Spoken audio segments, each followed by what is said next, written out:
이 세상에 태어난 사람들은 누구나 삶이라는 붓으로 인생이라는 이야기책을 날마다 엮어가고 있습니다. 인생이 무엇입니까? 인생은 인생살이, 즉 살아가는 이야기입니다. 그래서 오늘도 우리는 여기 오기 전에 오늘 하루 동안에 우리 삶의 현장에서 인생이라는 이야기책을 엮다가 왔습니다. 그런 의미에서 우리 모두는 작가라고 할 수 있고 우리의 인생은 모두 이야기책이라고 할 수 있습니다. 어떤 사람의 인생 이야기책은 A4 용지 한 장보다 더 얇을 수 있습니다. 어떤 사람의 인생 이야기책은 백과사전보다 더 두터울 수도 있습니다. 어떤 사람은 지금 자신의 인생을 저급한 삼류 통속 소설로 엮어가고 있을지도 모릅니다. 어떤 사람은 자기 인생을 이 세상에 악의 씨를 뿌리는 범죄 소설로 엮고 가기도 할 것입니다. 어떤 사람은 어떤 상황에서든 이 세상과 많은 사람들에게 유익을 끼치는 양소를 엮어가고 있을 수도 있습니다. 자서전이든 수기든 아니면 자전적 소설이든 어떤 사람의 인생 이야기는 활자화되어 이 세상에 출판될 수도 있습니다. 그러나 거의 절대 다수 사람들의 인생 이야기 책은 활자화되지 않습니다. 그러면 활자화되지 않은 인생 이야기 책은 그냥 소멸되고 맙니까? 그렇지 않습니다. 요한계시록 20장 12절 말씀을 세번역 성경으로 제가 읽어드리겠습니다. 나는 또 죽은 사람들이 큰 자나 작은 자나 할 것 없이 다 그 보좌 앞에 서 있는 것을 보았습니다. 그리고 책들을 펴놓고 또 다른 책 하나를 펴놓았는데 그것들은 생명의 책이었습니다. 죽은 사람들은 그 책에 기록되어 있는 대로 자기들의 행위대로 심판을 받았습니다. 우리 각자가 우리 삶으로 엮어가는 인생 이야기 책이 우리가 세상을 떠난 뒤에 이 세상에서는 흔적도 없이 소멸될 수 있습니다. 그러나 하나님의 말씀인 성경은 우리 삶의 이야기는 하나님 나라의 책에 낱낱이 기록된다고 말씀하고 계십니다. 우리 각자는 지금 그동안 어떤 인생 이야기 책을 엮어왔습니까? 지금이라도 우리 생이 끝나버린다면 쓰레기처럼 버려질 인생 이야기 책입니까? 아니면 우리가 떠난 뒤에도 누군가에게 삶의 이정표로 살아남을 이야기 책입니까? 하나님의 진노를 부를 이야기 책입니까? 아니면 하나님으로부터 칭찬받을 이야기 책입니까? 중요한 사실은 우리 각자가 우리 삶으로 우리 인생 이야기 책을 바르게 엮어가기 위해서는 대전제 조건이 있다는 것입니다. 그 대전제 조건은 인생이 무엇인지 인생에 대해서 바른 이해를 가진 사람만 인생 이야기 책을 바르게 엮어갈 수 있다는 것입니다. 바꾸어 말씀드리면 아무리 내가 아침부터 밤까지 열심히 사는 것처럼 내 자신이 생각해도 궁극적으로 인생이 무엇인가 내가 알지 못하고 살아간다고 하면 하나님 보시기에 인정받을 만한, 하나님으로부터 인정받을 만한 인생 이야기 책을 엮어갈 수는 없다는 말입니다. 그래서 오늘 밤에 성경을 토대로 성경이 우리에게 일깨워주고 있는 인생의 의미는 과연 무엇인가 우리 함께 사색하고 숙고해 보고자 합니다. 첫째로 인생은 갑옷 솔기입니다. 갑옷은 적군의 창검 혹은 활로부터 자기 자신을 보호하기 위해서 군인이 입는 옷입니다. 그러나 모든 군인들이 다 똑같은 갑옷을 입는 것은 아닙니다. 계급에 따라서 갑옷이 달라집니다. 계급이 높아질수록 갑옷의 재질과 공법이 더 견고해집니다. 어떤 나라이든 한 나라에서 가장 견고하고 강한 갑옷은 왕이 입는 갑옷입니다. 왕의 갑옷은 그 나라에서 갑옷을 만드는 최고의 장인이 만들어냅니다. 만들어내는 것으로 끝나지 않습니다. 왕이 입는 갑옷을 만들어내는 장인은 갑옷을 다 만든 뒤에 왕이 보는 앞에서 반드시 시연을 해야 합니다. 자기가 갑옷을 입고 창에 찔려 봐야 합니다. 칼을 맞아 봐야 합니다. 화살을 맞아 봐야 합니다. 그때 자신이 만든 갑옷이 창이나 활이나 검에 뚫리면 자기가 죽는 겁니다. 생명을 걸고 만들지 않을 수 없습니다. 그 갑옷의 솔기는 갑옷의 조각과 조각을 잇대어서 철사나 가죽끈으로 연결한 부분을 솔기라고 합니다. 갑옷을 금속으로 만들든지 아니면 가죽으로 만들든지 갑옷을 한 덩어리로만 만들 수 없습니다. 가령 왕의 갑옷을 쇠붙이 한 덩어리로 만들었다. 입지도 벗지도 못합니다. 그러므로 입고 벗기에 편하도록 입고서도 얼마든지 손을 마음대로 팔을 마음대로 움직일 수 있도록 갑옷은 금속이든 가죽이든 몇 조각을 붙여서 만듭니다. 그 조각과 조각을 연결한 부분이 솔기인데 말하자면 솔기는 견고하기 짝이 없는 갑옷에서 가장 연약한 취약한 부분입니다. 쉽게 말하자면 갑옷의 아킬레스건이 바로 갑옷 솔기입니다.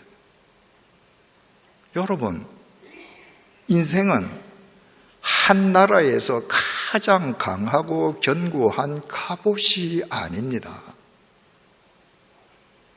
인생은 갑옷이 아니라 그 갑옷에서 가장 취약한 부분, 그 갑옷의 아킬레스건인 갑옷 솔기입니다. 이것이 성경이 우리에게 일깨워 주는 것입니다. 이스라엘 북왕국에서 가장 패역한 왕은 아합 왕이었습니다. 우상을 섬기는 이방 여인 이세벨을 왕비로 맞아들인 뒤에 그 이세벨의 계략에 빠져버렸습니다. 그녀의 계략을 따라서 선량하기 짝이 없는 나보옷이라고 하는 사람을 모함해서 죽이고 그 포도원을 강탈하는 패역 무도한 짓을 했습니다. 하나님께서 그 아합 왕의 패역함을 못 보시겠습니까? 그 유명한 엘리야 선지자를 하나님께서 아합에게 보내셨습니다. 열왕기상 21장 18절에서 19절입니다. 너는 일어나 내려가서 사마리아에 있는 이스라엘의 아합 왕을 만나라. 그가 나봇의 포도원을 차지하러 그리로 내려갔나니 너는 그에게 말하여 이르기를 여호와의 말씀이 네가 죽이고 또 빼앗았느냐 하셨다 하고 또 그에게 이르기를 여호와의 말씀이 개들이 나봇의 피를 핥은 곳에서 개들이 네 피 곧 몸의 피도 핥으리라 하였다 하라. 하나님께서 엘리야 선지자를 보내어서 너 그렇게 지금 패역하게 살지? 너 계속 그렇게 살면 너 피를 개들이 핥을 거야. 너 인생 비참하게 끝날 거야. 경고하셨습니다. 여러분, 엘리야의 말이 아니라 엘리야를 통한 하나님의 말씀이었습니다. 아합은 하나님을 믿지 않는 사람이 아닙니다. 하나님을 알고 믿는 사람이에요. 그렇다면 그 패역함에서 돌아서야 되지 않겠습니까? 그런데도 아합은 잠시 죄를 뒤집어 쓰고 회개하는 척 하더니 패역의 길을 그대로 걸어갔습니다. 왜 그럴까요? 자기는 천하무적의 갑옷을 입고 있는 사람이에요. 내 인생은 갑옷입니다. 내 인생이 갑옷인데 누가 건드려? 하나님인들 건드릴 수 있으랴? 그 아합이 유다 남왕국의 여호사밧 왕과 길르앗 라못에서 아람 왕과 전투를 벌이게 되었습니다. 아람 왕이 자기 시하 32명의 장군들에게 명령을 내렸습니다. 얘들아, 다른 장군이나 다른 오합지졸들을 상대하려 하지 말고 너희들 32명은 힘을 합쳐서 아합 왕만 공격해라. 아합이 그 첩보를 들었습니다. 전해 들었습니다. 그래서 아합 왕은 막상 전투가 벌어지는데 상대방 32명의 장수가 왕인 자기만 집중 공격한다고 하니까 자기 전차 병거에서 왕의 휘장을 떼었습니다. 그리고 멀리서도 왕이 뭘 알아볼 수 있는 왕의 투구도 벗었습니다. 일반 병사의 투구를 썼습니다. 그리고 전장으로 뛰어들어갔습니다. 왕의 투구도 아니고 일반 병사의 투구를 쓰고 자기 전차에서 왕의 휘장을 띄었다고 하는 것은 적국의 장수도 알아보기 힘들지만 자기가 위급한 일을 당했을 때 자기 편 장수도 자기를 알아보기가 어렵다는 말입니다. 그런데도 그렇게 하고 지금 적진으로 뛰어들어갑니다. 왜? 나는 천하무적의 갑옷을 입고 있거든.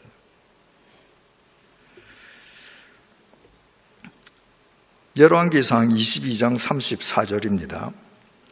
한 사람이 지금 전투가 막 벌어졌습니다.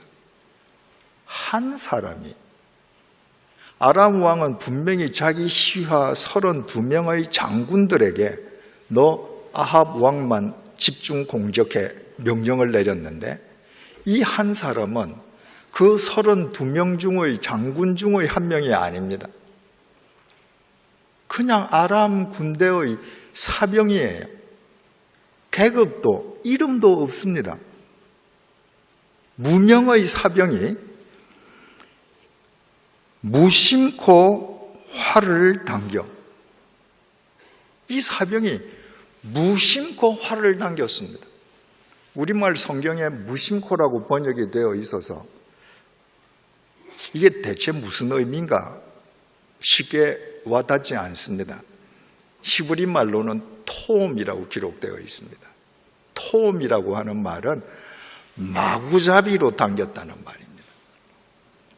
여러분, 요즘도 재래식으로 전투가 벌어지는 그런 곳이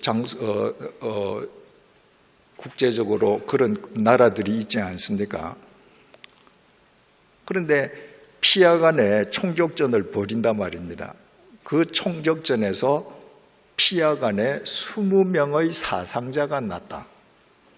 그러면 서로 총을 쏘다가 적군, 아군 합쳐서 20명이 다치거나 죽었다면 적군과 아군이 사용한 총탄은 작으면 20발, 많으면 그 한 몇 배, 한 몇십 발 정도밖에 안 될 것 같죠. 그런데 피하간에 사상자가 20명이 나려고 하면요, 실제로 전쟁터에서는 총탄이 수백 발 소요됩니다. 많게는 수천 발 소요되는 경우도 있습니다. 왜 그렇겠습니까? 다치고 죽은 사람은 겨우 20명밖에 없는데, 여러분, 전쟁은 영화가 아닙니다. 영화를 보면 전투를 벌이는데 주인공들 다 눈 똑바로 뜨고 총 쏘잖아요. 실제 전투 현장은 그렇지 않습니다. 피하간에 겨냥도 하지 못하고 고개 숙이고 총만 쏘는 거예요. 마구잡이로 쏘는 겁니다. 마구잡이로 쏜 총에 맞은 사람들이 그날 전투에서 20명이다. 이 말이 됩니다.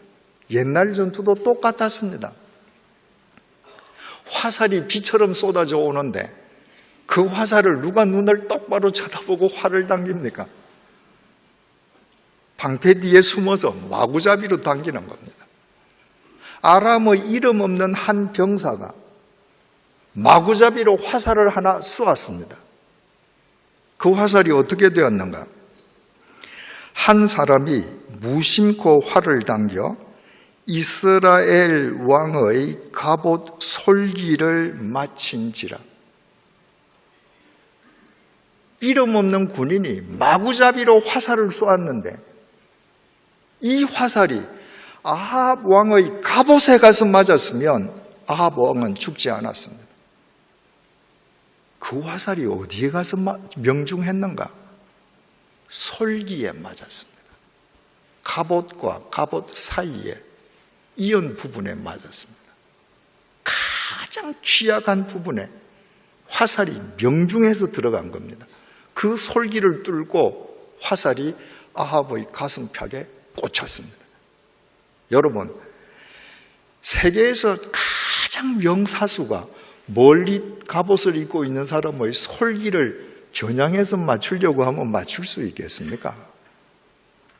그런데 아합은 천하무적의 왕의 갑옷을 입고 날아오는 화살이 솔기에 맞아서 가슴팍에 화살을 맞게 되었습니다.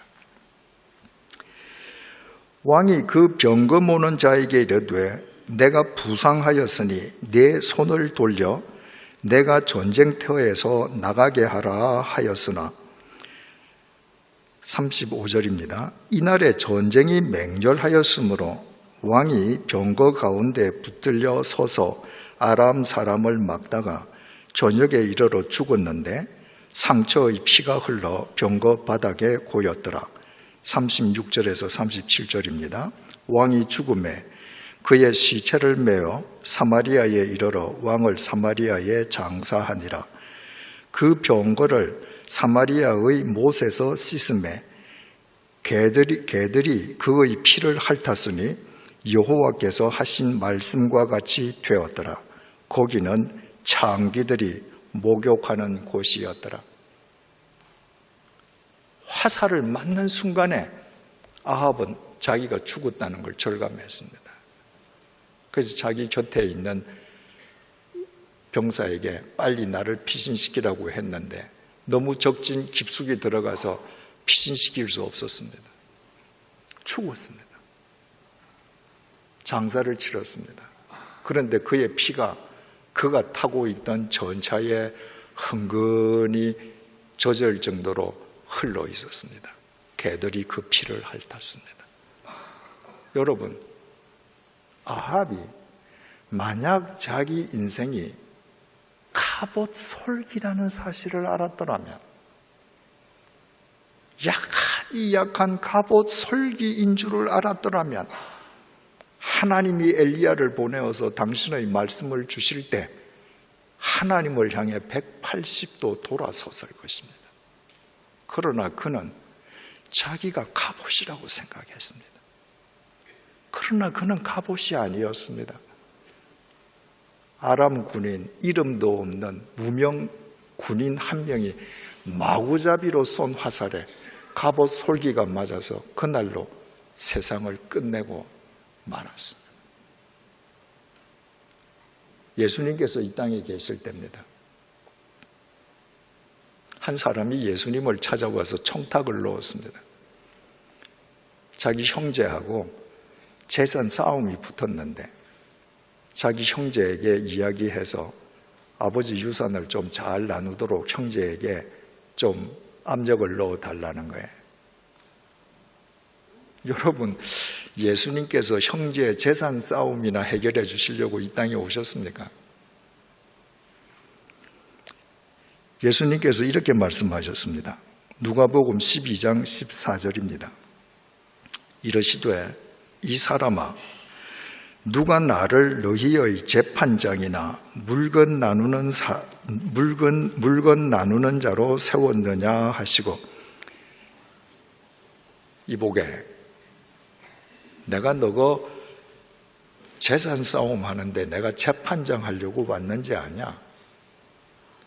내가 고작 너희들 돈 나누는 일에 개입하려고 왔는 줄 아냐? 그러시면서 그 자리에 모여있는 모든 사람들에게 이렇게 말씀하셨습니다. 누가복음 12장 15절입니다. 그들에게 이르시되 삼가 모든 탐심을 물리치라.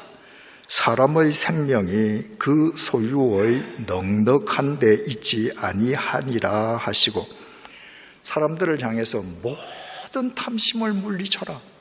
지금 형제가 재산 놓고 싸우는 게 이거 지금 탐심 때문이거든요. 그러면서 예수님께서 말씀하셨습니다. 사람의 생명이 그 소유의 넉넉한 데 있지 않다. 여러분, 넉넉하다는 우리말은 참 좋은 말입니다. 아주 따뜻한 말이에요. 넉넉하다고 하면 여유가 있다는 말 아닙니까? 넉넉한 마음, 넉넉한 사고, 넉넉한 삶에서 모든 나눔이 나오지 않습니까? 이 굉장히 좋은 단어인데 예수님께서 사용하신 단어는 이렇게 따뜻한 단어가 아닙니다. 우리말 성경으로 사람의 생명이 그 소유의 넉넉한데, 넉넉하다는 의미로 번역된 헬라어 동사 페리슈오는 넉넉하다는 의미가 아니라 과잉으로 철철철 흘러 넘치는 상태를 의미합니다. 예수님께서 이렇게 말씀하시는 거예요. 인간의 생명이 그 소유가 과잉으로 철철철 흘러 넘친다고 그 생명이 강해지는 거 아니다. 이렇게 말씀하신 거예요. 여러분, 한 30-40년 전만 해도 부모의 유산을 놓고 형제들이 싸우면 말입니다. 행여라도 남이 알까 쉬쉬하면서 싸웠습니다. 요즘 그러나요? 아닙니다. 공개적으로 싸웁니다. 형 친구들은 형 편 들고요. 동생 친구들은 동생을 위해서 기도해 줍니다. 근데 여러분, 이 예수님의 말씀을 잘 놓고 생각해 보세요. 아버지의 유산을 놓고 형제들이 철천지 원수가 되어서 싸우는 그 사람들이 먹을 것이 없어서 생존 때문에 싸웁니까? 아닙니다. 아버지가 남긴 유산을 놓고 지금 콩 한 조각을 서로 나누어 먹어야 하는 생존에 직면한 사람들은 아버지 유산 놓고 싸우지 않습니다. 그들은 오손도손 살아갑니다. 아버지 유산 놓고 싸우는 사람들은 이미 자기 재산이 있는데 자기 재산 더 과잉으로 철철철철 흘러 넘치게 하려고 싸웁니다. 왜 그렇게 싸워요? 형제가 원수되면서 재산이 철철철철 흘러 넘치는 만큼 내 인생은 더 견고한 갑옷이 될 것이라고 착각하는 겁니다. 예수님께서 인간의 생명이 그 소유의 넉넉함에 있지 않다라고 말씀하시고 곧 이어서 그 유명한 어리석은 부자의 비유를 말씀하셨습니다. 누가복음 12장 16절에서 21절을 제가 읽겠습니다. 또 비유로 그들에게 말하여 이르시되 한 부자가 그 밭에 소출이 풍성하매 심중에 생각하여 이르되 내가 곡식 쌓아 둘 곳이 없으니 어찌할까 하고 또 이르되 내가 이렇게 하리라 내 곡간을 헐고 더 크게 짓고 내 모든 곡식과 물건을 거기 쌓아 두리라.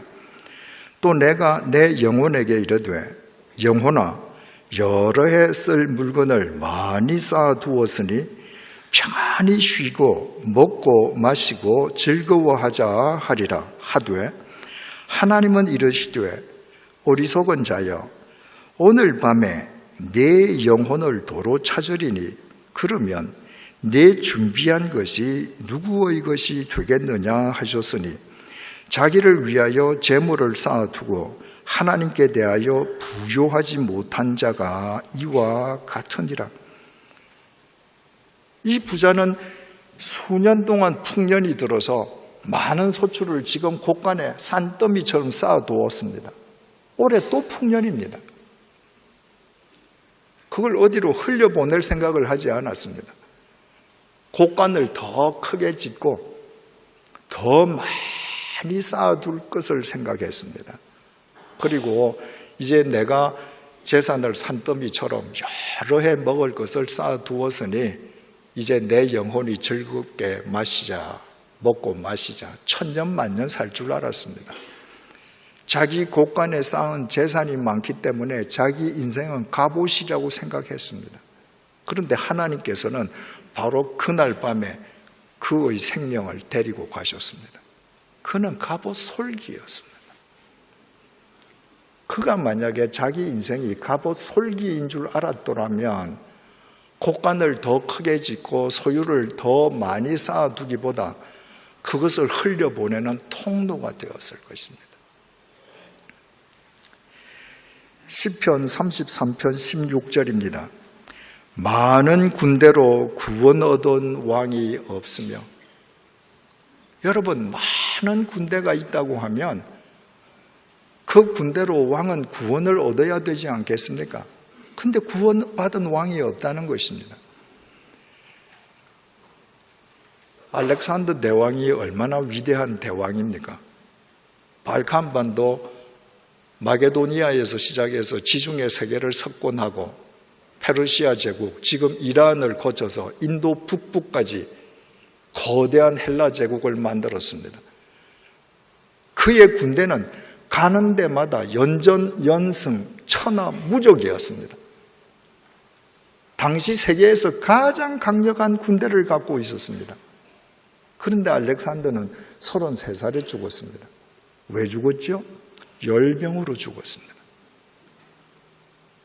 그 몸에 침투한 열병 바이러스를 그가 그토록 자랑하던 천하무적의 군대가 막아주지 못했습니다.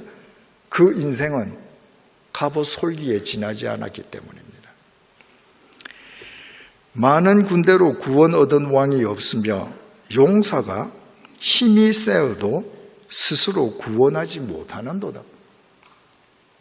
용사가 몸집이 크고 힘이 세면 스스로 구원하는가? 못한다. 골리앗은 키가 2m 73.5입니다. 누가 이기겠습니까? 그런데 자기 자신을 구원하지 못했습니다. 오히려 골리앗이 거인인 만큼 다윗에게는 더 마치기 좋은 표적이었습니다. 돌멩이 하나에 그 인생이 끝났습니다. 골리앗도 갑옷 솔기였습니다. 여러분, 돈을 좀 갖고 계십니까? 권력을 좀 갖고 계십니까? 재물을 산더미만큼 쌓아두셨습니까? 그러나 잊지 마십시오. 여러분들이 세상의 것을 아무리 많이 지니고 있다고 해도 여러분의 인생은 갑옷이 아니라 갑옷 솔기에 지나지 않습니다. 이 사실을 깨닫는다면 경제적이든 육체적이든 어떤 의미에서든 내가 지금 고난을 당하고 내가 지금 괴로움을 당하고 내가 지금 아픔을 당하는 문제가 있다면 그 문제야말로 내가 갑옷이라고 착각하지 않고 겸손하게 갑옷 솔기임을 늘 기억하면서 살게 해주시려는 주님의 은혜임을 알게 됩니다. 여러분, 바울처럼 위대한 사도가 또 있었습니까? 신약시대에.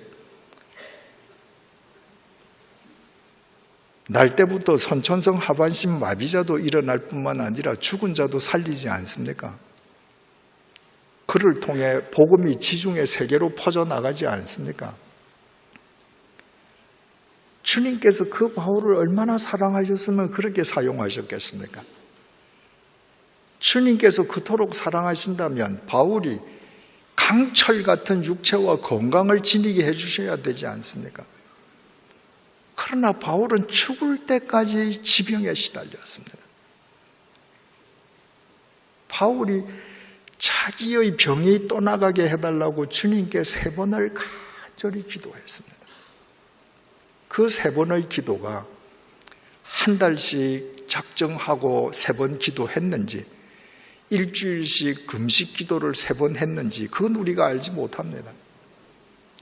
그러나 바울인 만큼 정말 주님 앞에 진액을 짜가면서 기도했을 것임은 분명히 알 수 있습니다. 그런데 주님께서 안 고쳐주셨습니다. 바울이 하나님 내가 당신을 위해서 이렇게 충성하는데 이 기도도 안 들어주시나요? 원망하지 않았습니다.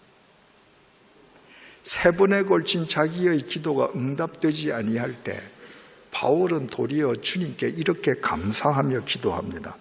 고린도후서 12장 9절에서 10절 말씀을 공동번역으로 읽어드리겠습니다. 그러나 주님께서는 너는 이미 내 은총을 충분히 받았다. 내 권능은 약한 자 안에서 완전히 드러난다 하고 번번이 말씀하셨습니다. 그래서 나는 그리스도의 권능이 내게 머무르도록 하려고 더없이 기쁜 마음으로 나의 약점을 자랑하려고 합니다. 나는 그리스도를 위해서 약해지는 것을 만족하게 여기며 모욕과 빈곤과 박해와 곤궁을 달게 받습니다. 그것은 내가 약해졌을 때 오히려 나는 강하기 때문입니다. 바울은 일평생 지병을 지니고 살았기 때문에 단 한 번도 자기가 갑옷이라는 착각을 하지 않았습니다. 자기는 갑옷 솔기에 지나지 않음을 매일매일 고백하고 자기가 갑옷 솔기에 지나지 않기 때문에 겸손하게 주님의 도우심만을 구하면서 살아가는 바울이 될 수 있었습니다. 그때 주님께서 그 바울의 삶 속에서 강하게 역사하셨습니다.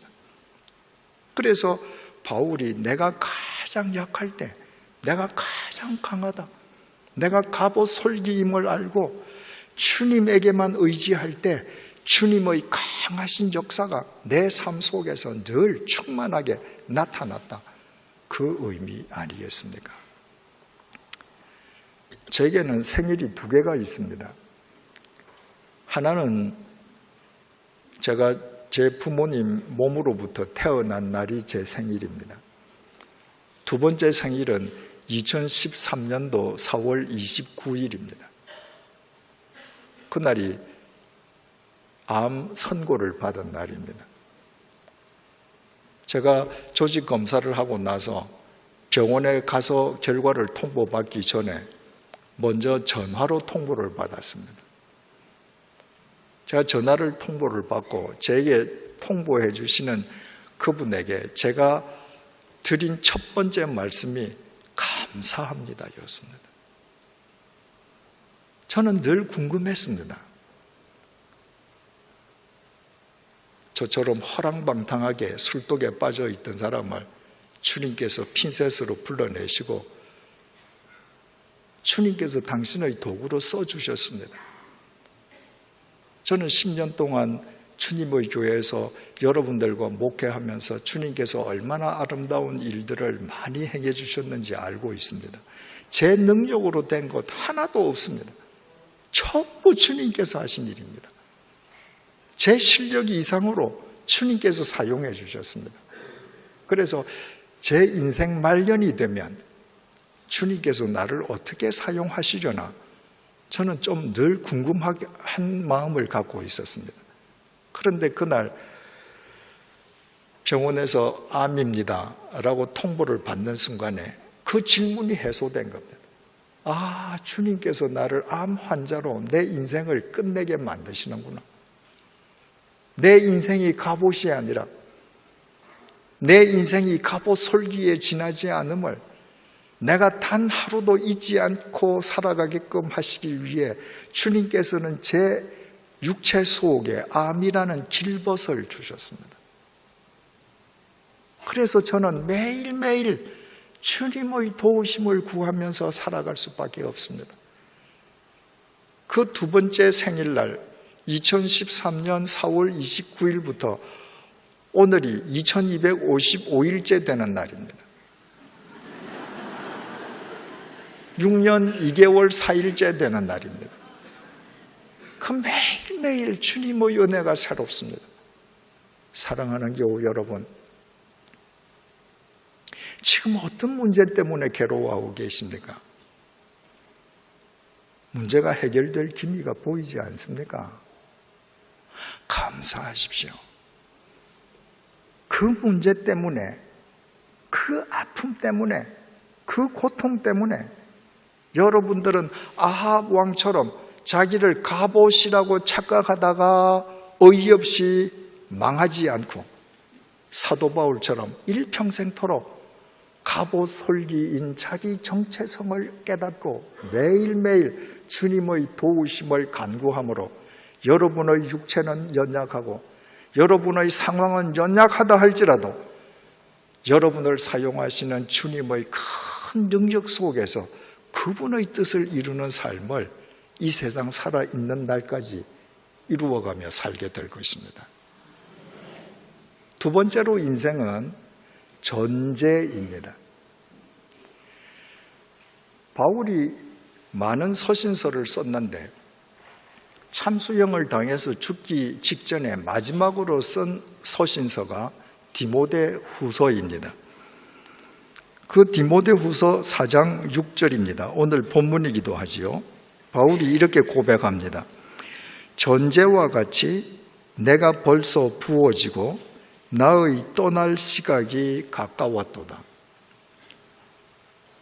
옛날 구약시대 사람들은 제물을 하나님께 바쳐서 제사를 드렸습니다. 그것이 구약시대의 예배였습니다.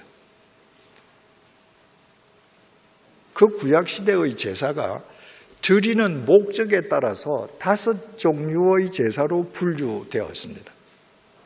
하나님께 대한 철저한 자기 의탁, 헌신을 목적으로 하는 번제, 충성, 그리고 봉사를 뜻하는 소제, 감사와 소원, 그리고 친교를 위한 화목제, 죄 사함을 위한 속죄제, 물질적 범죄에 대한 죄 속함을 위한 속건제, 이렇게 5가지 제사가 목적별로 분류한 제사 5가지입니다.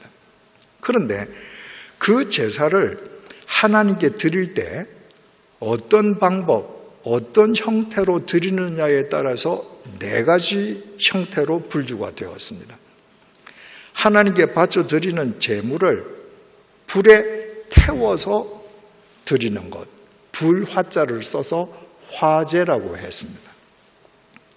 하나님께 바쳐 드리는 제물을 하늘에 높이 들어 올렸다가 제단에 내려놓아서 하나님께 바쳐 드리는 것, 들거자를 사용해서 거제라고 했습니다.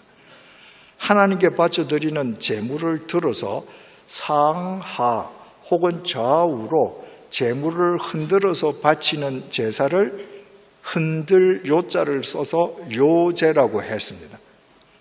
피, 포도주, 기름처럼 액체를 제물로 하나님께 부어드리는 제사를 부월전자, 전제라고 했습니다.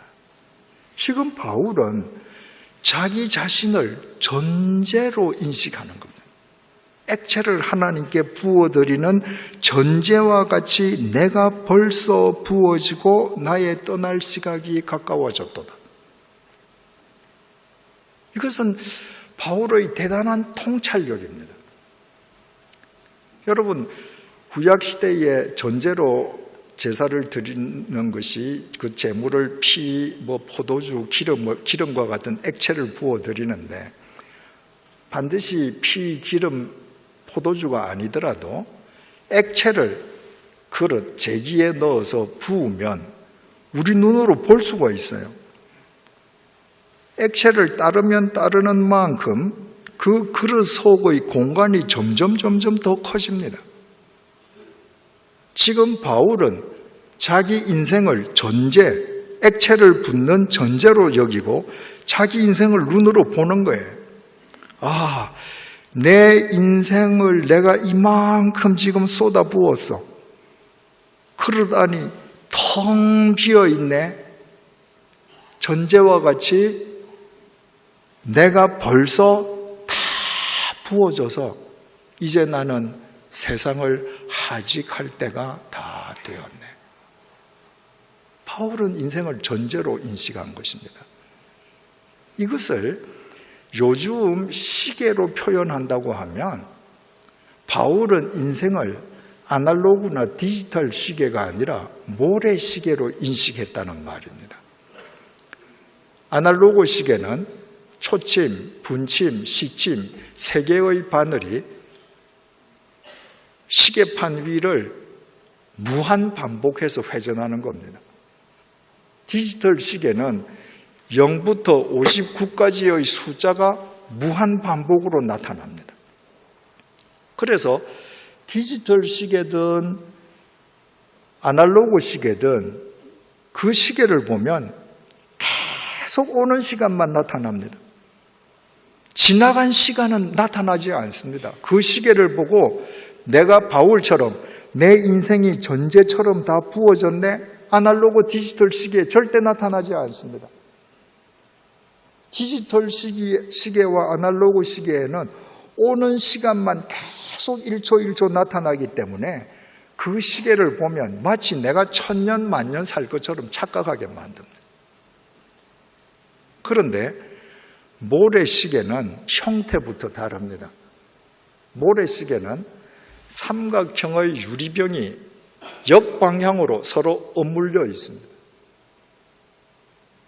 윗 유리병에 모래가 가득 차 있습니다. 한 인간이 태어난 순간입니다. 태어난 순간부터 그 모래시계 위에 있는 모래가 아래로 떨어지기 시작합니다. 모래시계의 특성은 모래시간만 떨어진 시간의 공간이 눈으로 확인된다는 것입니다. 여러분, 저는 제 인생 모래시계가 제 눈에 보입니다. 제 인생 모래시계 윗 유리병은 만 70년 2개월 21일만큼 텅 비어 있습니다. 그 시간은 절대 리필되지 않습니다.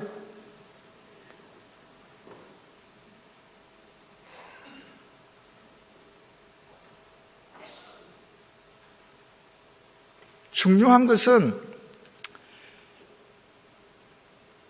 세상의 모래시계는 모래가 떨어지면 떨어지는 만큼 빈 공간이 점점 늘어나는데 거기에 밑부분에 남아있는 모래도 보여요. 인생 모래시계는 지나간 시간은 70년 2개월 4일만큼 텅 빈 공간이 보이는데 남아있는 날은 안 보인다는 겁니다. 여러분, 모래시계의 시간이 얼마나 빨리 떨어지는지 아시죠? 모세가 정말 그 세월이 얼마나 빨리 날아가는지 고백하면서 신속히 가니 우리가 날아간다 그러잖아요. 새가 날아가는 속도로 지금 시간이 떨어져요.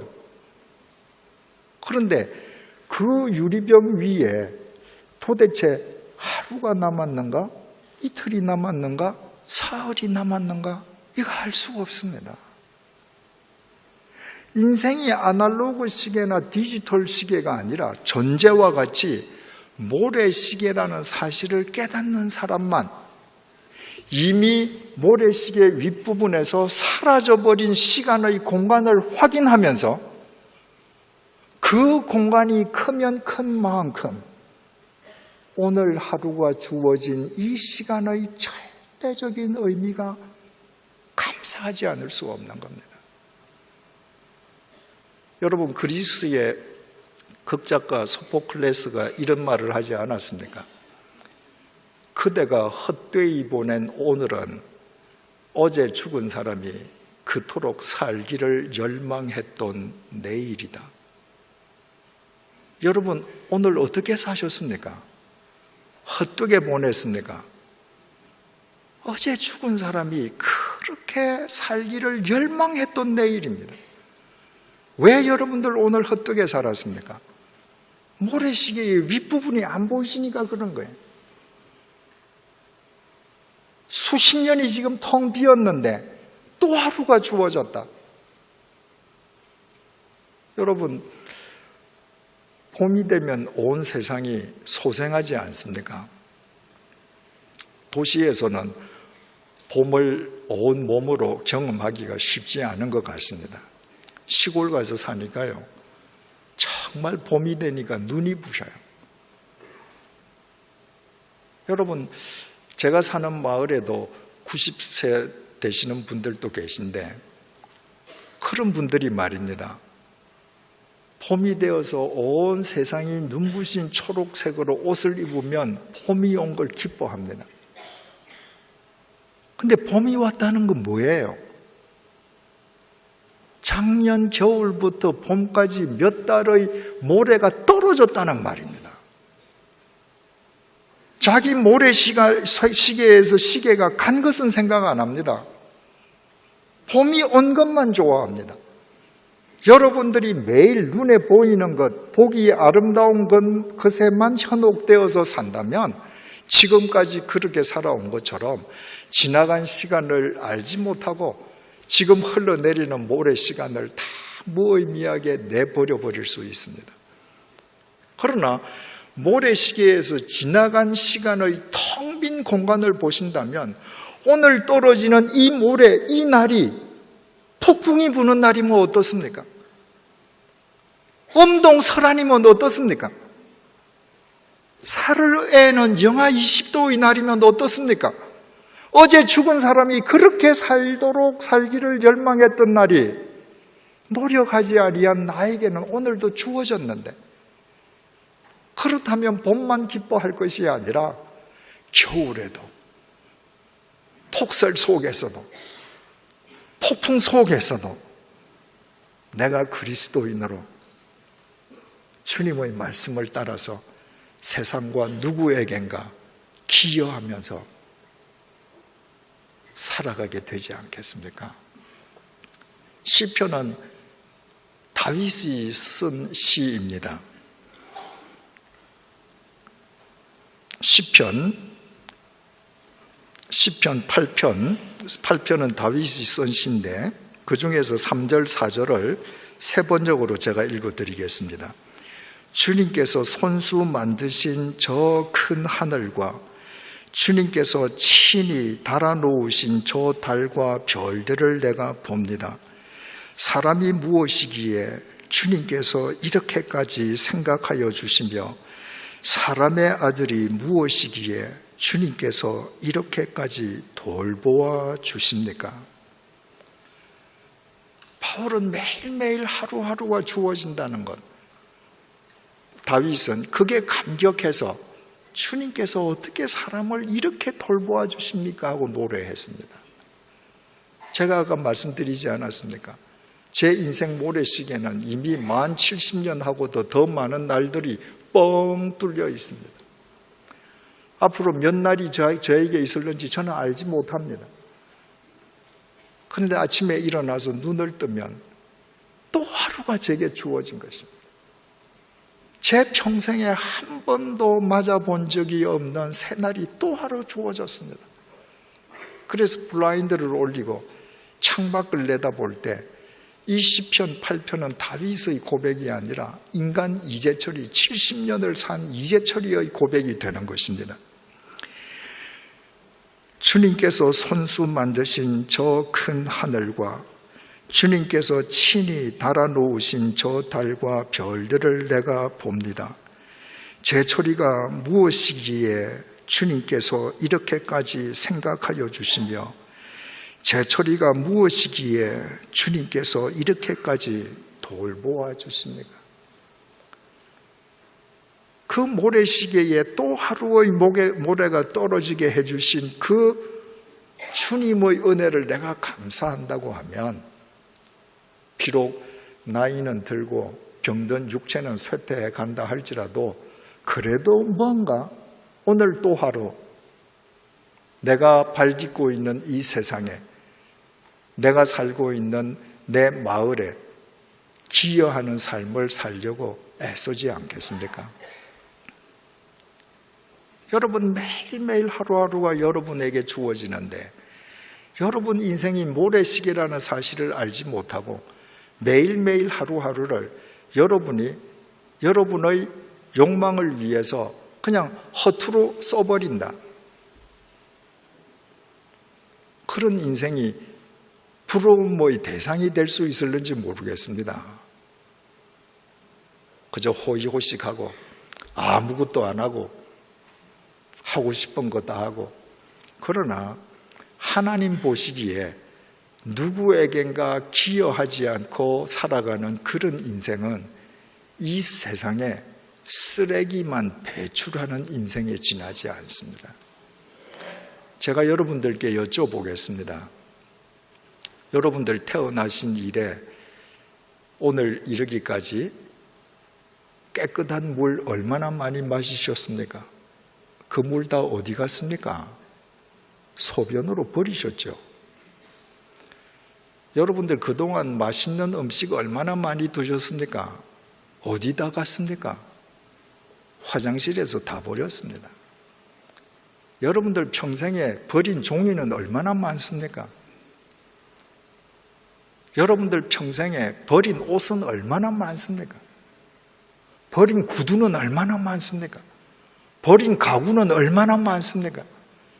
여러분 인생이 모래시계임을 알지 못하고 오늘 하루 주어진 이 하루가 누군가에게 기여해야 할 절대적인 의미의 날임을 알지 못한다면 여러분들이 아무리 많은 돈을 갖고 있어도 여러분들이 주일마다 와서 봉사해도 여러분들은 태어나서 죽을 때까지 여러분들이 돈이 더 많으면 더 많을수록 더 많은 쓰레기를 세상에 배출하면서 세상을 오염시키다가만 여러분들 인생은 끝납니다.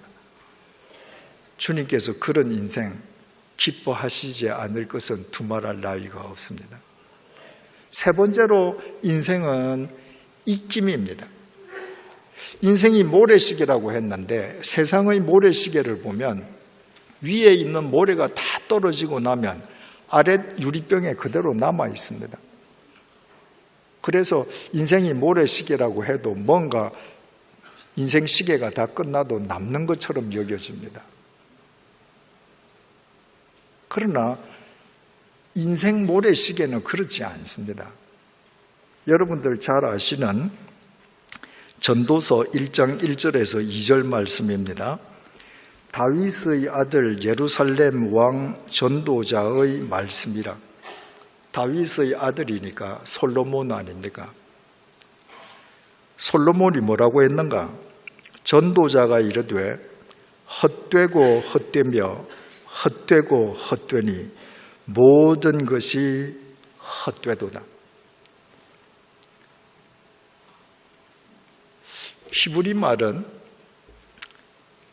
중요한 사실을 강조할 때 부사가 있는데도 동일한 단어를 2번 반복해서 사용합니다.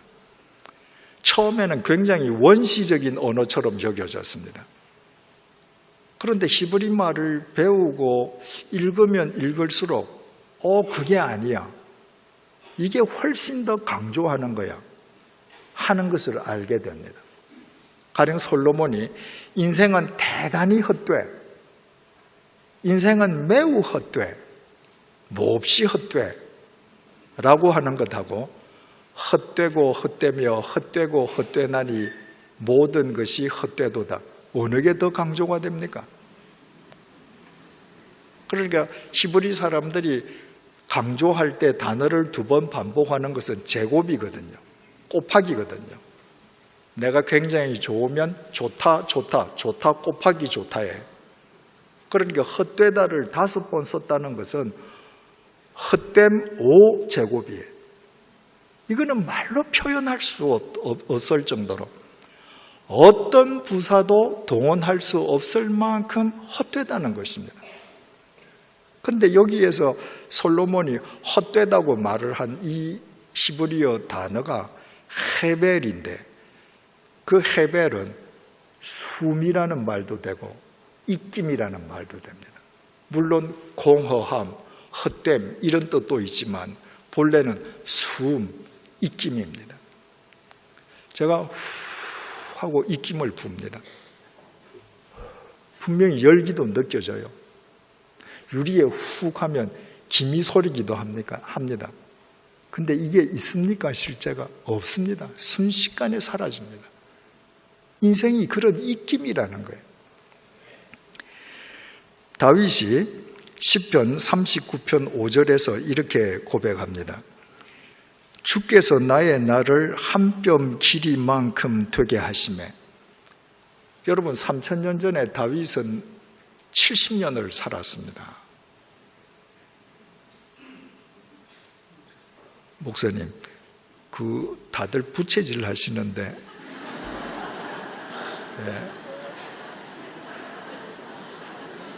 잠시 또 켰다가 또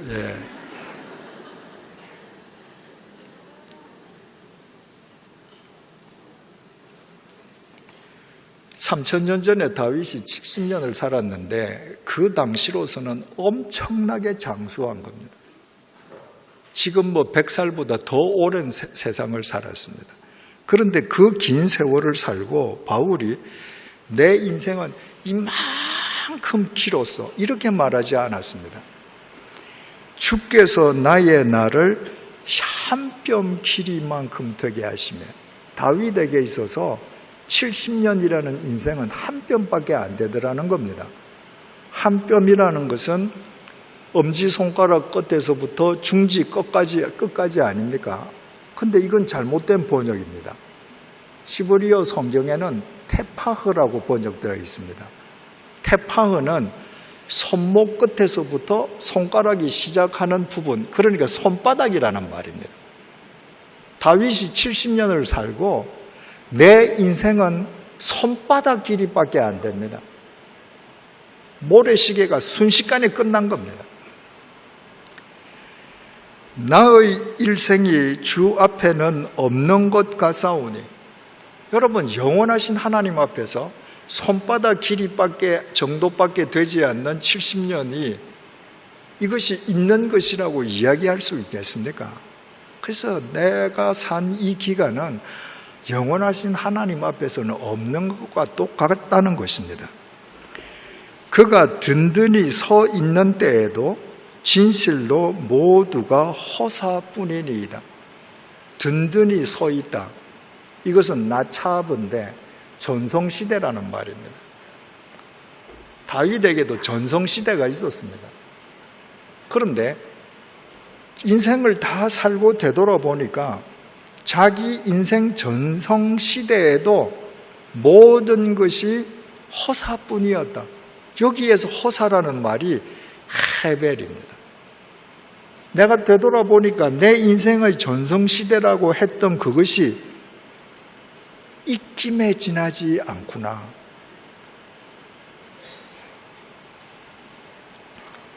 다윗은 또 시편 62편 9절에서 이렇게 고백합니다. 세 번적으로 읽어드릴게요. 신분이 낮은 사람도 입김에 지나지 아니하고, 신분이 낮은 사람, 가난한 사람, 그 사람 인생 입김에 지나지 않는다는 거예요. 그러면 좀 부자, 좀 힘 있는 사람은 인생이 뭔가 달라야 되지 않겠습니까? 그런데 이렇게 이야기합니다.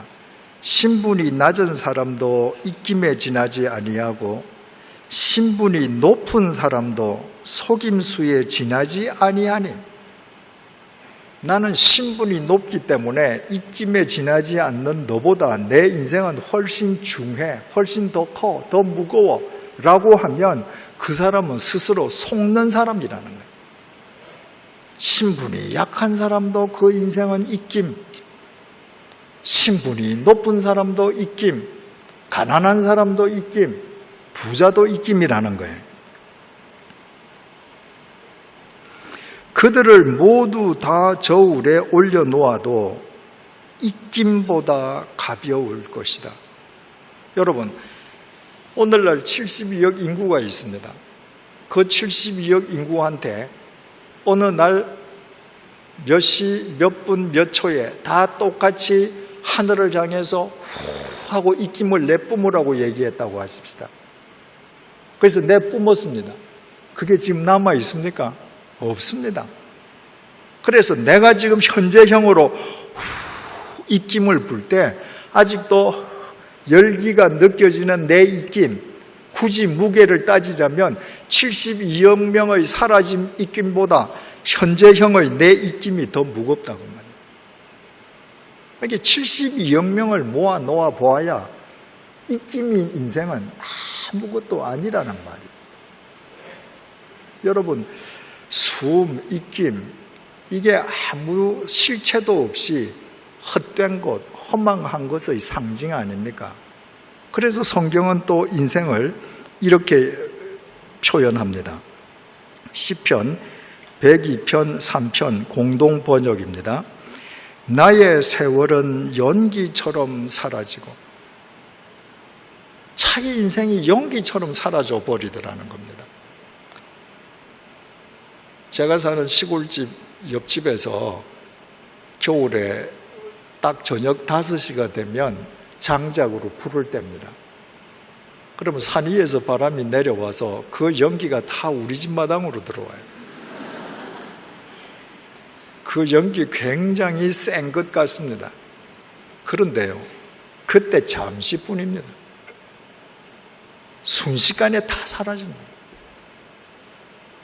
여러분과 내 인생이 실체 없는 연기하고 똑같다는 겁니다. 입김하고 똑같다는 말인 것이죠. 야고보서 사도는 야고보 4장 13절 14절에서 이렇게 고백합니다. 들으라, 너희 중에 말하기를 오늘이나 내일이나 우리가 어떤 도시에 가서 거기서 1년을 머물며 장사하여 이익을 보리라 하는 자들아, 내일 일을 너희가 알지 못하는도다. 너희 생명이 무엇이냐? 너희는 잠깐 보이다가 없어지는 안개니라. 제가 사는 시골집이 해발 560m입니다. 그래서 안개가 자주 끼어서 보입니다. 그런데요, 제가 지금 8개월째 사는데 단 한 번도 솟아오른 안개가 그 모양 그대로 10분 이상 있는 안개를 본 적이 없습니다. 안개는 피어 올랐다고 하면 그냥 사라지고 다른 모양이 됩니다. 이처럼 인생은 실체 없는 숨, 입김, 연기, 안개처럼 헛되고 헛될 뿐인데, 그런데 숨, 안개, 연기, 입김과 차이가 나는 부분이 딱 하나 있습니다. 시편 146편 3절에서 4절입니다. 귀인들을 의지하지 말며 도울 힘이 없는 인생도 의지하지 말지니 그의 호흡이 끊어지면 흙으로 돌아가서 그날에 그의 생각이 소멸하리로다. 안개, 입김, 수음, 연기는 실체가 없는데 그냥 그것들은 실체 없이 그냥 사라져버려요. 인생은 실체 없는 안개, 연기, 입김, 숨과 똑같은데 그런데 인생은 흙으로 소멸되는 과정이 있습니다. 어떻게 흙으로 소멸되는가? 이사야 14장 11절입니다. 내 영화가 스올에 떨어졌으며 내 비파 소리까지로다. 구더기가 내 아래에 깔림이여 지렁이가 너를 덮었도다. 우리 인생이 안개처럼 입김처럼 소리 없이 실체도 없이 사라지는데 그 사라지는 과정이 어떻게 되는가? 구더기를 요로 삼고 지렁이를 입을 삼고 그렇게 형체도 없이 사라져갑니다. 여러분들 아무리 잘 살아도 여러분들이 아무리 많은 것을 갖고 있어도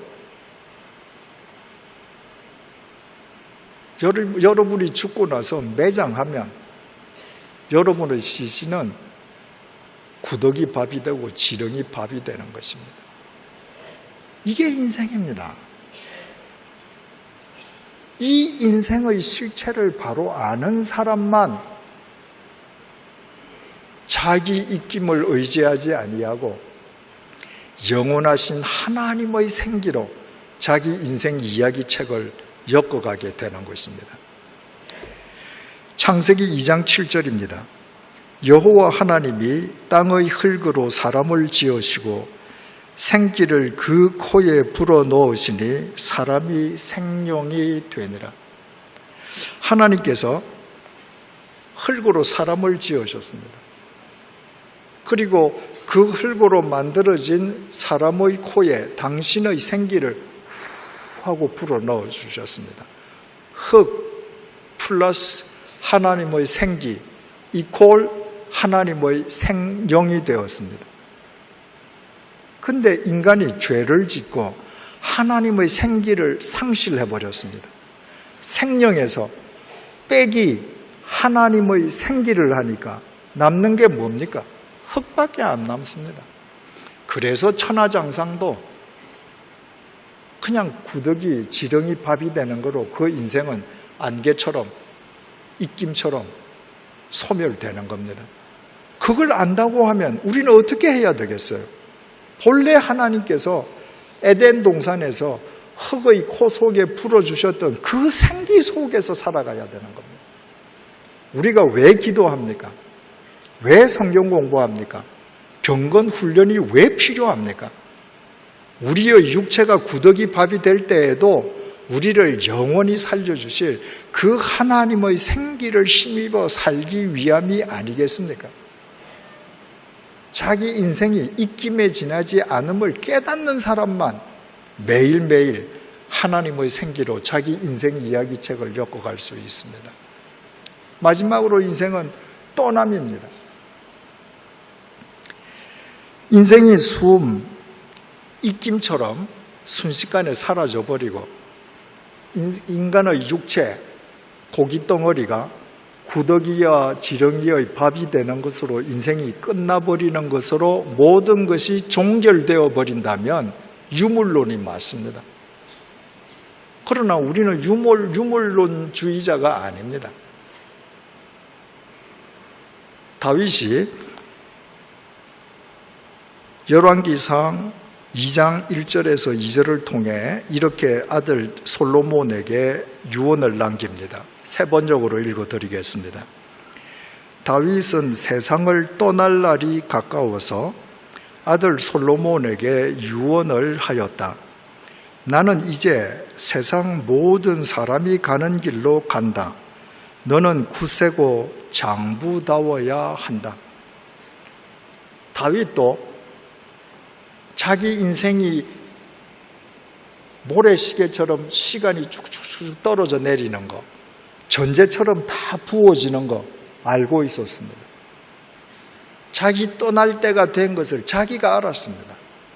그래서 떠날 준비를 하고 자기 살아 생전에 아들에게 왕위를 양위해 주었습니다. 그리고 그 아들에게 얘기를 합니다. 내가 이제 세상 모든 사람들이 가는 길로 가게 되었다. 흔히 오해하듯이 다윗이 말한 세상 모든 사람이 가는 길이 죽음의 길, 공동묘지 길을 의미하지 않습니다.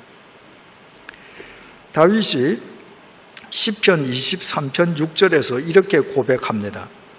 내 평생에 선하심과 인자하심이 반드시 나를 따르리니 내가 여호와의 집에 영원히 살리로다. 다윗은 하나님의 집에 영원히 살리라. 자기가 영원히 살아야 할 곳은 하나님의 집임을 알고 있었습니다. 이 시편 23편 6절을 새 번역이 더 쉽게 이렇게 번역했습니다. 진실로 주님의 선하심과 인자하심이 내가 사는 날 동안 나를 따르리니 나는 주님의 집으로 돌아가 영원히 그 집에서 살겠습니다. 다윗은 세상을 지금 떠나는데 떠나서 어디를 가야 하는가? 그 방향, 목적지를 알고 있었습니다. 바로 주님의 집으로 돌아가서 영원히 사는 것입니다.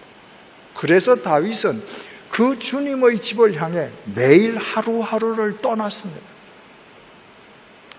그 하루하루 주님의 집을 향해 떠나간 다윗의 인생의 이야기가 성경 속에 사무엘하, 사무엘상, 사무엘하로 남았습니다.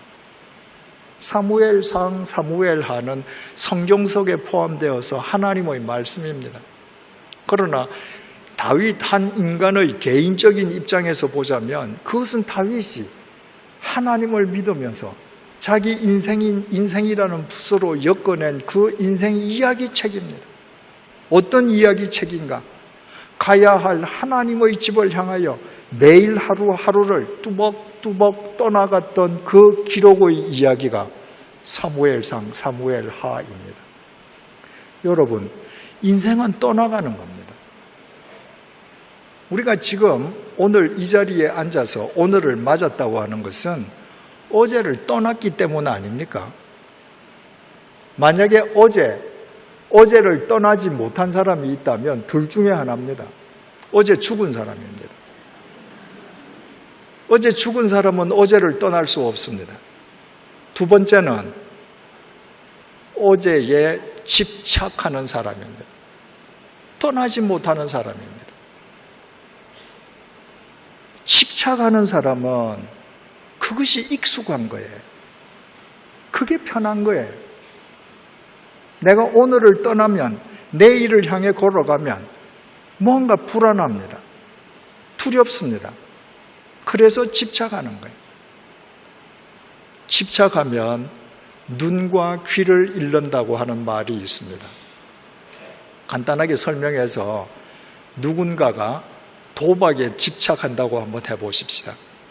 그 사람이 도박에 집착하는 한 아내의 말 안 들립니다. 귀가 없어져요. 그 사람이 도박에 집착하는 한 자기가 가산을 탕진해서 학교도 제대로 못 가는 자식이 눈에 안 보입니다. 눈과 귀를 잃어버려요. 눈과 귀는 오직 도박에만 꽂혀 있는 것입니다. 눈과 귀만 잃습니까? 그렇게 눈과 귀를 잃으면서 사람도 잃어버리고 내일도 잃어버리고 인생을 몽땅 잃어버립니다. 오늘을 떠나지 않는 사람, 어제에 집착하는 사람, 그 사람에게는 내일이 주어질 수가 없습니다. 여러분, 믿는다고 하는 것은 나의 익숙함을 벗어 던지는 겁니다. 나의 편안함을 내가 스스로 부인하는 것입니다. 그래서 미지의 내일을 주님 안에서 미지의 내일을 향해서 내 발을 굳건하게 내딛는 것입니다. 그때 주님에 의해서 광야에 길이 나고 사막에 강이 터지는 겁니다. 혹 여기에 청년들이 계십니까? 여러분, 젊은 시절은 머물러 있지 않습니다. 젊은 시절은 지나가는 것입니다.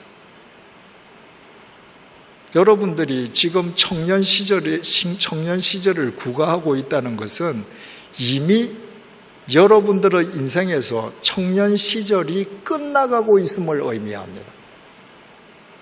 그것을 안다면 나는 가만히 있는데 청년 시절이 나한테 왔다가 나를 떠나가도록 내가 피동적으로 앉아 있을 것인가? 그게 아니면 내가 20대를 하루하루 떠나서 30대를 향해서 내가 능동적으로 걸어 들어갈 것인가? 선택의 기로에 서게 됩니다. 20대를 떠날 수 있는 사람만 30대를 준비할 수 있습니다. 그 사람만 20대보다 나은 30대를 구가할 수 있고 그 사람은 30대를 또 떠나면서 40대를 준비할 수 있습니다. 인생은 이처럼 매일매일 떠나는 거예요. 매일매일 떠나는 것이기 때문에 궁극적으로 가야 할 방향이 중요한 것입니다. 아까 다윗이 뭐라고 그랬습니까? 시편 23편 6절 세 번역입니다. 진실로 주님의 선하심과 인자하심이 내가 사는 날 동안 나를 따르리니 나는 주님의 집으로 돌아가 영원히 그곳에서 살겠습니다. 다윗이 매일 돌아가야 할 주님의 집을 향해서 오늘 하루하루를 떠났다고 하지 않았습니까? 바울도 똑같았습니다. 오늘 본문에서 바울이 디모데후서 4장 6절을 통해 이렇게 고백하지 않습니까? 전제와 같이 내가 벌써 부어지고 나의 떠날 시각이 가까웠도다. 자기 인생 모래시계에서 모래가 지금 다 빠졌습니다. 그래서 매일 하루하루를 떠나왔던 그 사람이 이제는 영원히 떠나갈 시점을 알고 있습니다. 그가 매일매일 떠나는 그 방향성이 어디였는가? 오늘 본문 디모데후서 4장 7절에서 8절입니다. 나는 선한 싸움을 싸우고 나의 달려갈 길을 마치고 믿음을 지켰으니 이제 후로는 나를 위하여 의의 면류관이 예비되었으므로 주 곧 의로우신 재판장이 그날에 내게 주실 것이며 내게만 아니라 주의 나타나심을 사모하는 모든 자에게도니라. 바울이 자기의 인생을 전제로 알고 매일매일 부어지는 걸 보면서 매일매일 떠나는데 어디를 향해 떠나갔는가? 자기에게 의의 면류관을 씌워주실 의의 재판장이 계신 그분의 집이었습니다. 하나님 나라였습니다. 그래서 그 하나님 나라를 목적으로 삼고 뒤는 돌아보지 않고 매일 한 발자국 뚜벅뚜벅 걸어간 것입니다. 바울이 나이가 들었지만 하나님 나라를 향해서 떠나간 것이 아닙니다. 바울이 다메섹에 있는 그리스도인들을 소탕해서 예루살렘으로 연행하기 위해서 일행과 함께 다메섹 원정을 나서지 않습니까? 그러다가 그 다메섹 도상에서 마치 핀셋으로 찝어내듯 주님께서 불러내시고 찝어내셨습니다. 그 순간에 바울이 시력을 상실했습니다. 조금 전까지 보무도 당당하게 다메섹을 향해 걸어가던 바울이 겨우 남의 손에 이끌려서야 다메섹으로 들어갔습니다. 그리고 집가라는 곳의 유다라는 사람의 집에 시력을 상실한 채 머물고 있을 때 주님께서 선지자 아나니아를 보내어서 안수하게 해주시지 않습니까? 그래서 아나니아의 안수로 사도행전 9장 18절 그가 다시 보게 된지라 라고 기록되어 있습니다. 다시 보게 되다. 헬라 말로 아나블레포입니다. 블레포라고 하는 건 보다, 아나라고 하는 건 접두어로 다시, 다시 보다 말되죠. 그런데 이 아나에는 다시라는 뜻만 있는 것이 아니라 위로라는 전치사도 됩니다. 바로 다메섹에서 주님께 사로잡혀서 시력을 상실하고 다메섹에 들어가서 주님께서 시력을 회복하는 순간부터 바울은 위를 향해 시선을 고정시켰습니다. 그 나라를 향해서 주님께서 부르시는 대로 한 걸음 한 걸음 매일매일 오늘을 떠나면서 살았습니다. 그 삶의 이야기가 사도행전으로 기록되어 남았습니다. 사도행전 역시 하나님의 말씀입니다. 그러나 바울이라는 한 개인의 입장에서 보자면 주님의 부르심을 받은 이후에 자기 삶이라는 붓으로 인생이란 이야기책을 엮은 바울의 인생의 이야기책이 된 것입니다.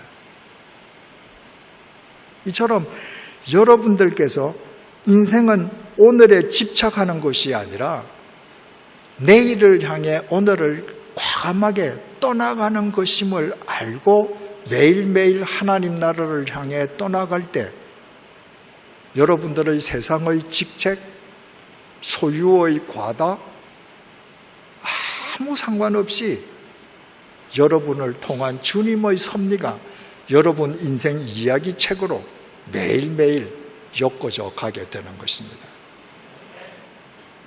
인생은 갑옷 솔기요. 인생은 모래시계요. 인생은 덧없는 입김이요. 인생은 머물미 없이 매일매일 떠나가는 것에 지나지 않습니다. 그래서 흔히 인생을 광야길에 비유하지 않습니까? 광야는 아무도 없는데 갑옷 솔기에 지나지 않는 나, 입김에 지나지 않는 나를 이 세상에는 책임져 줄 사람이 없습니다. 그래서 이 세상은 광야입니다. 그러면 이 광야를 살아가는 갑옷 솔기에 지나지 않는 인간은 천지를 창조하신 하나님만 의지하면서 그분을 길잡이 삼아 한 걸음 한 걸음 걸어가는 것이 마땅하지 않겠습니까? 그런데 인간이 어떻게 살았습니까? 400년 동안 애굽에서 노예살이하던 이스라엘 백성이 출애굽했습니다. 그것은 그들의 능력이나 의지나 실력으로 인함이 아니었습니다. 전적으로 하나님의 은혜로 인함이었습니다. 그렇다고 하면 그들은 하나님 인도하심만 따라서 나아가야 했습니다. 그들이 시내산 광야의 아래에 진을 쳤을 때입니다. 모세가 시내산에 하나님의 계명을 받으러 올라갔는데 40일 동안 내려오질 않습니다. 눈에 보이는 하나님이었던 모세가 눈에 보이지 않자 그들이 이집트에서 매일 보아오던 황금 송아지를 만들어 놓고 그 황금 송아지를 하나님이라고 경배하지 않았습니까? 바로 이 황금 송아지가 우리를 애굽에서 인도해 내신 엘로힘이다. 하나님이다.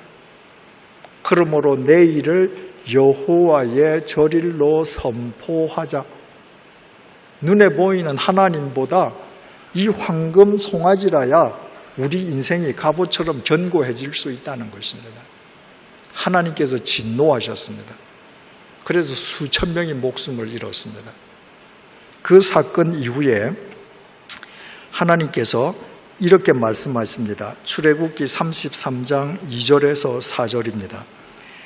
내가 사자를 너보다 앞서 보내어 가나안 사람과 아모리 사람과 헷 사람과 브리스 사람과 히위 사람과 여부스 사람을 쫓아내고 너희를 젖과 꿀이 흐르는 땅에 이르게 하려니와 나는 너희와 함께 올라가지 아니하리니 너희는 목이 곧은 백성인즉 내가 길에서 너희를 진멸할까 염려함이니라 하시니 백성이 이 준엄한 말씀을 듣고 슬퍼하여 한 사람도 자기의 몸을 단장하지 아니하니.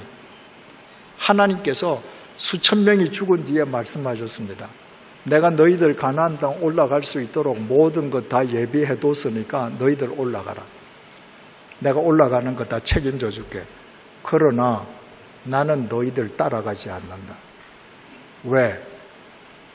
너희들은 황금 송아지를 하나님이라고 맘몬을 섬기는 사람들인데 그 목이 곧은 백성이 또 가다가 길에서 그런 짓을 하면 내가 너희들을 다 진멸해버릴까 두려우니 난 올라가지 않겠다. 너희들끼리 가라. 주님께서 그처럼 선포하시고 나니까 그제서야 백성이 이 준엄한 말씀을 듣고 슬퍼하여 한 사람도 자기의 몸을 단장하지 아니하니라. 그제야 비로소 자기 몸을 단장하지 않았습니다. 무슨 말입니까? 출애굽한 이후에 이 전날까지는 매일 단장하는 것이 하루 일과 중에 제일 큰 일이었습니다. 여러분 한번 생각을 해보십시오. 그 3,400년 전에 그 광야에 무슨 화장품이 제대로 된 게 있겠습니까? 무슨 폐물이 제대로 된 게 있겠습니까? 근데 그들은 그 광야에서 지혜를 다해서 썩어 문드러질 고깃덩어리 단장하는 데 여념이 없었습니다. 여러분, 3,400년이 지난 오늘날 참 화장품 좋죠? 얼마나 많이 개발되어 있습니까? 그러나 하나님 보시기에 어떨까요? 3,400년 전에 광야에서 화장하고 자기 몸 단장한다고 여념이 없던 그 이스라엘 백성이나 우리나 차이가 있을까요? 이거 아무리 단장해봐야 몇십 년 지나면 구더기와 지렁이 밥이 되는 고깃덩어리에 불과한데 그들이 하나님의 말씀을 쫓지 않고 자기 육체를 우상으로 삼아서 매일매일 단장하는 일을 최우선으로 삼았을 때 그들이 어떻게 되었는가? 고린도전서 10장 5절 공동 번역입니다. 그러나 하나님께서는 그들의 대부분을 못마땅하게 생각하셨습니다. 그리하여 그들은 죽어서 그 시체가 여기저기에 흩어지게 되었습니다. 여러분, 바울이 이 구절을 쓰면서 매일매일 자기를 단장하던 그들은 광야에서 다 죽었습니다. 이렇게 간단하게 쓸 수도 있었습니다. 그런데 바울은 그들은 죽어서 그 시체가 여기저기에 흩어지게 되었습니다. 고깃덩어리를 단장하는 인생의 삶이 얼마나 덧없이 끝나는지를 바울은 이렇게 명시한 것입니다. 우리가 인생이라는 이야기책을 써나가면서 하나님 없이 우리 고깃덩어리만을 위한 인생 이야기책을 써나간다고 하면 결국 우리의 인생 종결이 이들과 무슨 차이가 있을 수 있겠습니까? 이제 한 가지 이야기를 드리고 끝내겠습니다. 작년 성탄절 전날이었습니다. 그러니까 12월 24일이죠. 집에서 점심 식사를 하면서 TV를 통해서 유명한 앙드레 류 악단의 런던 공연을 보게 되었습니다. 아마 그날 런던 공연은 뭐 특별 공연, 경로 우대 공연이었던 것 같습니다. 큰 극장에서 그 앙드레 류 악단이 공연을 하는데 관객 대부분이 연세 드신 분들이었습니다. 일부는 아주 경쾌한 크리스마스 캐롤들이었습니다. 그러니까 온 극장 안이 그냥 축제의 장이었습니다. 2부가 시작되었습니다. 성가가 흘러나오기 시작했습니다. 핸델의 할렐루야, 호산나, 예루살렘, Amazing Grace, 성가가 한 곡 한 곡 흘러나옵니다. 그 자리에서 조금 전까지 일부 시간에 그렇게 흥겹게 박수치고 어깨춤을 추던 그 나이든 노인들이요, 성가를 들으면서 다 눈물이 주룩주룩 흐릅니다. 여러분, 노래가 오늘을 사는 젊은이들에게 음악은 감상의 대상, 즐김의 대상입니다. 근데 나이가 든 사람에게 자신이 젊은 시절에 들었던 노래는 단순한 음악이 아닙니다. 나이가 든 사람에게 옛날에 듣던 음악은 자기 인생에 대한 회한이요, 후회요, 자기 인생에 대한 반추요, 추억이요, 여러 가지 메시지로 전해옵니다. 여러분, 몇 해 전에 영국 성공회가 영국 요크에서 총회를 열었는데, 그 총회에서 가장 시급하게 결의된 안건이 뭔지 아십니까? 어떤 방법을 동원해서이든지 교인을 증가시키는 것을 급선무로 한다. 지금 영국 성공회에 교인들 평균 나이가 60세가 넘었습니다. 물리적으로 가만히 두면 20년 후에는 성공회 없어집니다. 영국에서. 교인이 없어지는 거예요. 그러니까 20년 후에도 영국 성공회가 존재하게끔 하기 위해서 무슨 방법을 써서든지 교인을 확충시키자. 그것이 제1결의 사항이었습니다.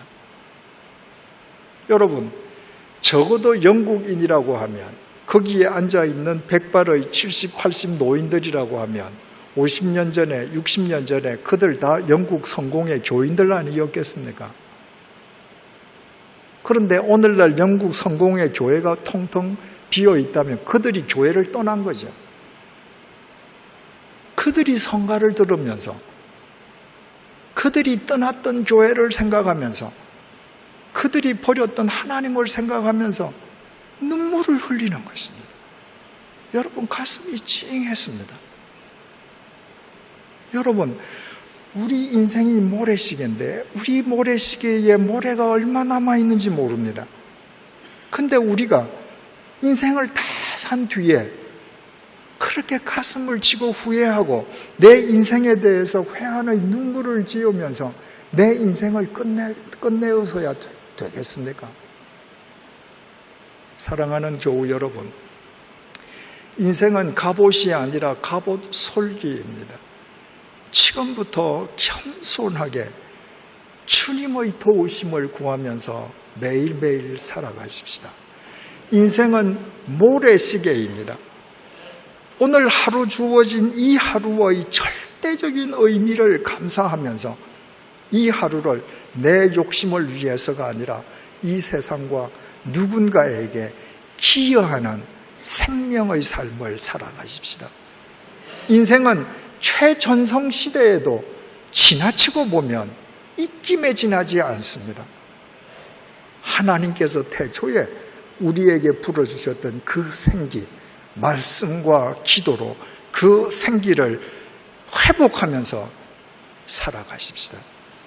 인생은 머물미 없이 떠나가는 것입니다. 어떤 하루에도 집착하지 마십시다. 오직 가야 할 그 집, 하나님의 나라를 목적 삼고 하루하루 오늘을 뚜벅뚜벅 떠나 그 집을 향해 걸어가십시다. 우리가 세상에서 비록 가진 것 없어도, 세상에서 명성을 누리지 못해도, 우리가 보잘것없는 인간이라 할지라도 주님께서 우리 인생을 사용하셔서 우리 인생 이야기 책을 우리가 떠난 뒤에도 누군가에게 이정표가 될 영원한 사도행전 29장으로 엮어주실 것입니다. 기도하시겠습니다. 하나님 아버지, 생각 없이 살았습니다. 매일 열심히 살았는데 많은 것을 소유하고 과잉되어 철철 흘러 넘치듯이 소유하려 하며 살았는데 정작 인생이 무엇인지 그 목적이 어디에 있는지 알지 못하고 살아왔습니다. 이제 오늘도 우리에게 또 하루의 생명을 허락하시고 하나님의 말씀이 일깨워주는 인생이 무엇인지 우리로 하여금 알게 해주시니 진심으로 감사합니다. 이 인생을 바르게 알고 우리의 삶으로 주님 안에서 우리 인생 이야기 책을 날마다 바르게 엮어가게 도와주시옵소서. 그리하여 세상에서는 비록 우리가 무명하다 할지라도 우리 인생을 주관해 주시는 주님 때문에 우리가 엮어가는 우리 인생의 이야기 책이 우리가 이 세상을 떠난 뒤에도 많은 사람들에게 생명의 빛을 전해주는 사도행전 29장으로 승화되게 하여 주시옵소서. 예수님 이름으로 기도드립니다. 아멘.